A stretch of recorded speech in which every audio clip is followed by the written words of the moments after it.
friends, how you doing today? I'm doing pretty good, honestly. I got up this morning. It's Veterans Day when I'm filming this. My husband and I got a coffee. I love the chestnut praline, by the way. What's your favorite holiday drink? It doesn't have to be from Starbucks. Just tell me what it is. And I have a top 10 list for you today. I asked in my community post what kind of video you'd like to see next, and that's what you guys voted on. So if you are interested in possibly voting if I can't decide what video, be sure to check out my community posts every once in a while. I don't post there super often, but you know, sometimes I like to shout people out or ask questions like that. So yeah, let's get into the video.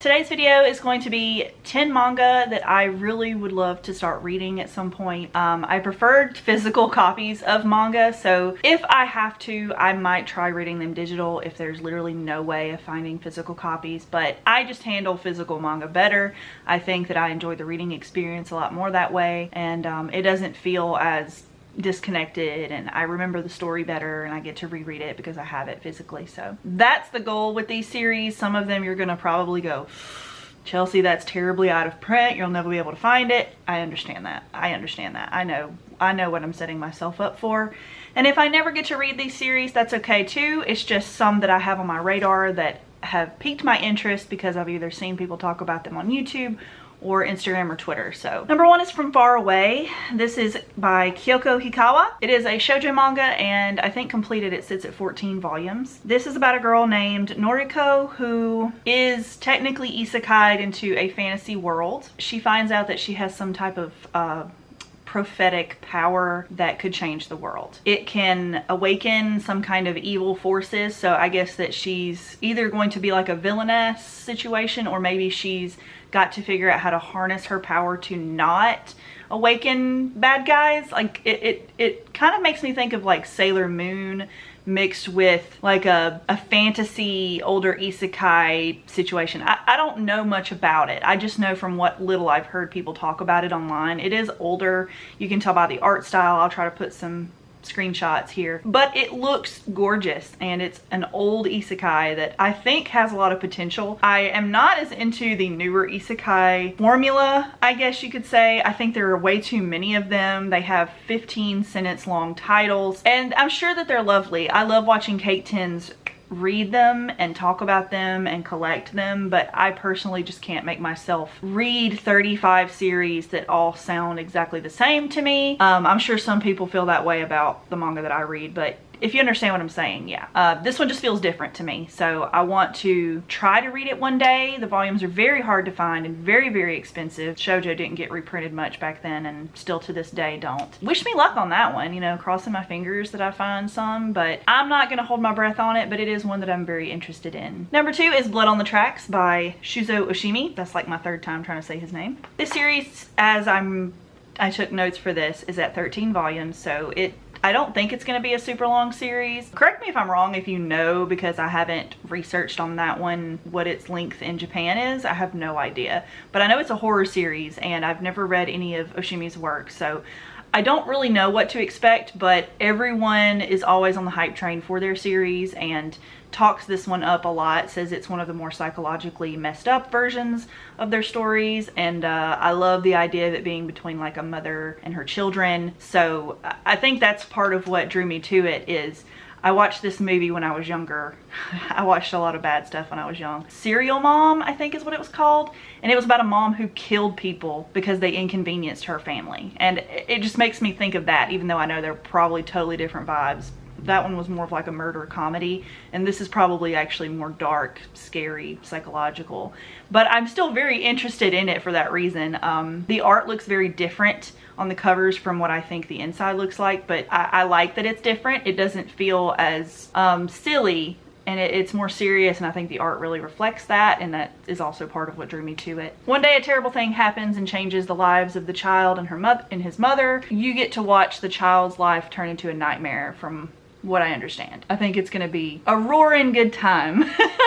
I like messed up stories as long as they don't involve, like, there's a couple of things I don't like in my horror, and I think this one's going to be in the safe zone for me, so I'm excited to check it out. Next is a series by one of my favorite mangaka, Meisan Ikoku. This is by Rumiko Takahashi, and if you've read anything like Inuyasha, Ranma Half, maybe the new series Mao, this is the same mangaka. This is one of their older series, and I love everything that I've read by them, so I think that I would also love this. I've heard it's more of a traditional romance that doesn't feel as mushy as some shoujo can. I'm not sure what genre. I think this is still shonen, but they've got these new beautiful collector's editions that have come out, so I just need to pick it up. I don't know why I haven't yet. I think I'm hesitant on the price point, and there's so many volumes of it to collect. But the story is about a guy who isn't accepted into college, so he has to move out on his own and study, and he moves into this like boarding house with all these different quirky, odd people, and a beautiful new lady moves into the building, and she is the landlord. So I think it's a romance between him and her. Number 4 on this list is I'll Never Be Your Crown Princess. This is by Saki Tsukigami and Natsu Kunoki in Sutamori. I'm butchering names here. I'm trying, okay? This is an adult only series. I think it's part of the new Steamship imprint from Seven Seas. So far I've only read 2 from this imprint, and they've both been pretty good. I liked one more than the other, but there's a few out now. They're definitely more geared towards women, I think. Anyone can read them, of course, but I think that the main audience is women my age who want something a little steamier, but they're not exclusively hentai, at least not yet within the first volume. I don't know what they're going to turn into, but they are rated high enough to do that. Liddy, who dies, is isekai'd into a new life where she is the daughter of a duke and engaged. The problem is that he has multiple wives, and she's not really interested in that kind of lifestyle. So she decides to get back at him by losing her virginity at a random party to a random guy, and uh-oh, I'm guessing it's him. That's just my guess, is that it's him dressed in a costume and she doesn't realize it's him. Yeah, that's my guess, and I think it's supposed to be smutty, but my only hesitation with this series, other than the price point, it's an isekai and it's in that old England-y clothing era. Like, there's so many isekais in that aesthetic, and it's not really my thing. I know they're gorgeous, the dresses are beautiful, the men in the suits, all that good stuff, but it's just not my preferred aesthetic for manga, so I'm a little hesitant on it. I think I might try it, and if it's just not for me, I might drop it, but I'm not counting it off before I even give it a shot, but I am a little hesitant at the same time. Number 5 is A Condition Called Love. This manga is open for pre-order right now, and I've heard so many people on Twitter, I wish I could remember who, talk about this series and post screenshot the manga and talk about it. It seems really cute, and I have to pick this up. It is by Megumi Morino, and it's about a character named Hotaru who is 16 and quite ambivalent about love. One day she sees a guy outside who seems to be down on his luck, having a bad time, and she comforts him. Maybe, I think she like offers him her umbrella to walk home, and then like the next day he confesses his love for her or something like that. I think that it might move into some more deeper topics within the series based off of some of the screenshots I've seen. So it's high on my priority list because I love a good shoujo and I love a soft romance. I'm just really interested in picking it up. If you've read this one or any of the ones I'm talked about here, please let me know if you like it or not. Number 6 is My Girlfriend's Child. This is also a upcoming series that is for pre-order. I don't know when the release date is, and it is by Momaru Aoi, a couple in high school who are dating and the girl becomes pregnant. It's said to be a tender and honest look at the realities of teen pregnancy, and I have heard Colleen talk about this. It seems different. It seems like a story that I don't read very often, and I don't get to really understand the nitty-gritty of that situation, and also hopefully the teens still really care about each other through this situation. It seems really sweet, and it seems very visceral and like real for that situation, and I hope that it takes a realistic but positive spin on it, but I don't know. It might end up being a very sad, brutal story, but I still want to try it. The art style looks very unique and it looks very soft. I want to check this one out whenever it does come open. I don't know if I'm going to pre-order it, but I do want to pick it up if I see it in stores, or once it comes out, pick it up if it ever comes on sale. Number 7 is A Galaxy Next Door. This is by Guido Amakagure. It is a sweet and wild romantic comedy. I've heard it's like a very sweet and weird romantic comedy about a girl who meets a manga creator, and I hear there's something about a stinger. Like, I don't quite understand the plot, but the art is gorgeous. The art is the main point that draws me to it. Every time I see the cover in the store, I'm drawn to it. I just haven't picked it up yet. And I think I'm just waiting to hear more people talk about it, but I think I'm just gonna have to bite the bullet and go pick it up myself, because it's these bigger volumes and it's very cute, and I think it's like a romance. And I do like romances that are around manga creators and artists, like graphic designers, that kind of thing. I find that interesting because, you know, I'm an artist as well. So I really like reading from that perspective and learning about the way that they make their art. Number 8 is My Hero Vigilantes. This is by Hideyuki Furuhashi and Betancourt. That's where I knew that name from. I saw Betancourt the other day on another manga and I was trying to figure out who that was. That's the person who helps with My Hero Vigilantes. Glad I know that now. My husband loves this series. He talks about it constantly and he is almost forcing my hand to read it, even though I really want to read it. It's just that I guess I'm more hesitant to start it now instead of waiting till the end of My Hero, but I do want to read it. He says it's more gritty, it seems more for adults. It has some prequel to it, like there's stuff that happens in there that really ties into the current ongoing My Hero Academia series, so